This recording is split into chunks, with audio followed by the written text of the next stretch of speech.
하나님 나라 백성인 하백 여러분, 하백의 성경 아카데미 오신 것을 환영합니다.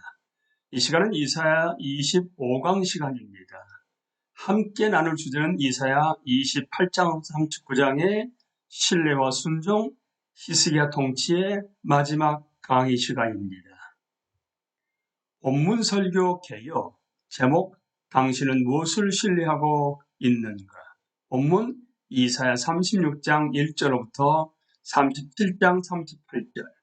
구조, 이 긴 본문의 신학적 가르침을 차단하고 적용하기 전에 그 이야기를 이사야의 역사적 배경과 연관시키는 좋은 요약본이 필요합니다. 첫째, 1라운드 도전과 반응. 36장 1절부터 37장 7절. A. 아수르의 도전, 사실들의 진상, 교만의 맹목성. 히스기야의 반응, 여호와께 의지함, 구원의 약속. 두 번째 2라운드 도전과 반응, 37장 8절부터 38절. 도전이 새롭게 되다. 히스기야가 여호와께로 돌아가다. 하나님이 간섭하시다. 설명, 약속, 행동. 성경 공부 인도 36장 1절부터 3절. 예루살렘은 아수르의 병력에 노출되어 있습니다. 배경에 대해서는 열왕기하 18장 1절 이하, 특히 5절부터 7절과 또한 이사야가 빼놓고 있는 13절부터 16절을 보시기 바랍니다. 유다는 비교적 경건한 왕이지만 하나님의 심판 아래 있습니다. 2절에서는 어떤 경보가 울리는가? 같은 문제에 직면하게 되는데 바로 20년 후에 그렇습니다. 36장 4절부터 12절, 4절에 나온 이교도의 조롱이 지닌 역사를 보십시오. 어떤 면에서 그 야전 사령관의 말은 옳고 어떤 면에서 틀린 것인가? 10절을 빼놓지 마십시오. 36장 13절부터 22절, 그 논지에서 치명적 오류를 찾아내 보십시오. 37장 1절부터 7절, 어떤 면에서 히스기야는 이 무시무시한 위협에 대한 경건한 왕의 반응의 모범인가? 왜 6절이 정말로 전환점인가? 37장 8절부터 13절, 림나는 예루살렘에서 약 24km 떨어져 있습니다. 산헤립은 예루살렘을 포위 공격하는 것뿐만 아니라 애굽과 싸우는 것도 원하지 않습니다. 그래서 이 두 번째 접근은 히스기야가 속히 굴복하도록 하기 위한 것입니다. 우리는 이로부터 원수의 전략에 대해 무엇을 배울 수 있는가? 37장 14절부터 20절, 그리고 우리는 그들에게 대응하는 것에 대해 무엇을 배울 수 있는가?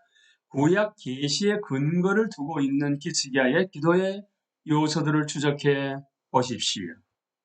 37장 21절부터 35절, 왕의 기도에 대한 응답으로 여호와께서는 무엇을 약속하시는가? 왜 그분은 이러한 것들을 약속하시는가? 이런 사실들로부터 어떤 추론들을 꺼낼 수 있는가? 37장 36절부터 38절, 왜 이렇게 간결히 말하는가? 38절의 역사를 주목해 보십시오.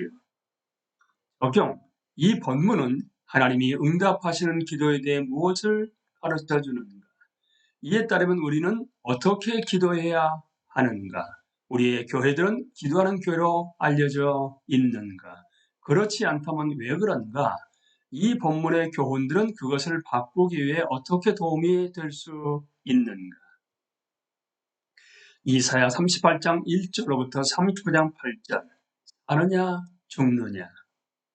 이 장들이 이 부분에 제시하는 결말은 놀라운 구원 이후에 나오는 실망스러운 결말처럼 보입니다.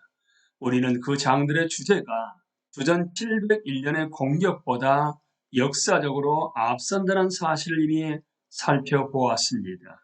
히스기야의 죽음은 680년이었으며 따라서 15년 전이라면 702년이 되는데 그때는 포위 공격이 시작되기 한 해 전입니다. 그리고 6절의 약속은 또한 그 공격이 임박하긴 했지만 아직 구체화되는 않았다는 것을 나타내는 듯합니다. 그래서 그 장들이 이 위치에 나오는 것은 우리가 가지고 있는 최종 형태의 이사야서에서 전략적 중요성을 지니고 있음이 분명합니다. 그 연관은 하나님이 위기에 대한 반응으로 기도하는 히스기야에게 주시는 은혜로운 대담에 있는 것이 듯합니다. 그것이 그 나라의 임박한 멸망이든 아니면 여기에서처럼 위협을 받고 있는 그 자신의 죽음이든 간에 참으로 그의 조상 다윗과 같은 계일은 그 경건한 왕은 기도로 여호와께 의지합니다. 물론 이것이 바로 믿음으로 의롭다함을 받는 삶에서 가장 중요한 것입니다. 기도로 모든 것을 하나님께 가져가는 것은 믿는 남은 자들의 특권일 뿐인 것은 아닙니다. 그들이 그리고 우리가 끝까지 견딜 수 있으려면 절대적으로 필요한 것입니다. 그것은 마치 히스기야가 자신의 삶에서 죽음을 직면하고 여호와께서 기도에 응답하시는 은혜의 하나님이심을 발견하는 충격적인 경험을 통해서 그 다음 해에 민족에게 위기가 올 때 그 다윗 계일의 왕은 이미 여호와께서 약속하신 말씀의 선하심과 은혜를 개인적으로 확신하고 있는 것 같습니다. 38장 1절부터 8절은 이사야의 관점에서 본 그 사건에 대한 단순한 산문체 기사입니다. 그것은 여호와의 두 마디 말에 전적으로 지배됩니다. 히스기야의 기도는 개인의 온전함에 초점을 맞춘다는 점에서 방향을 잘못 잡은 것일 수도 있습니다. 그는 그 나라에 많은 영적인 유익을 주었습니다. 역대하 29장으로부터 31장의 광범위한 기록들을 보십시오. 하지만 우리는 그가 또한 애굽인들의 환심을 구하고 있었다는 것을 알며 39장은 그가 바벨론 사람들에게 얼마나 쉽게 영향을 받았는지 보여줄 것입니다. 그 내용은 초점이 잘못되어 있을지 모르지만 기도와 그것이 표현한 신뢰의 방향은 전적으로 옳은 것이었습니다. 하나님은 왕의 당면한 개인적 상황에만 응답하실 뿐만 아니라 신뢰하는 법을 배우고 있는 통치자에게 미래를 위한 약속으로 응답하십니다. 38장 7절부터 8절에 나오는 그 징조는 하나님이 값없이 주신 것으로 그분이 전에 믿지 않는 아하스에게 제의하신 것을 상기시키며 하나님의 약속의 진실성과 믿을만함을 확증해 줍니다. 좀 더 자세한 기사는 열왕기하 20장 1절부터 11절에 나옵니다. 거기에서 이사야의 중보는 표적을 주는 데 중대한 역할을 하는 것으로 나타나며 모하가 반죽이 히스기야를 지휘한 직접적 동인으로 나옵니다. 그 징조의 의외성을 보고 과학적 물질주의 교육을 받은 일부 현대 회종들은 믿기 어렵다고 생각할 수도 있습니다. 하지만 알렉 모티에가 말하듯이 명백하게 기술된 것을 부인하는 것과 마찬가지로 이것이 어떻게 이루어졌는가에 대해 독단적으로 주장하는 것 역시 부적절할 것입니다. 성경은 창조주 하나님을 피조물의 주권적 주님으로 제시하며 믿는 사람들의 마음은 그분이 마음대로 시간을 더하거나 덜하실 수 있다는 것을 받아들입니다. 마찬가지로 그분은 왕의 생명에 15년을 더하실 수 있습니다. 38장 9절부터 20절은 히스기야가 자신의 경험을 묵상하면서 쓴 시입니다. 그것은 그가 자신이 회복되지 못하리라는 말을 듣고 경험한 마음의 상처에 대한 감동적 글로 시작됩니다.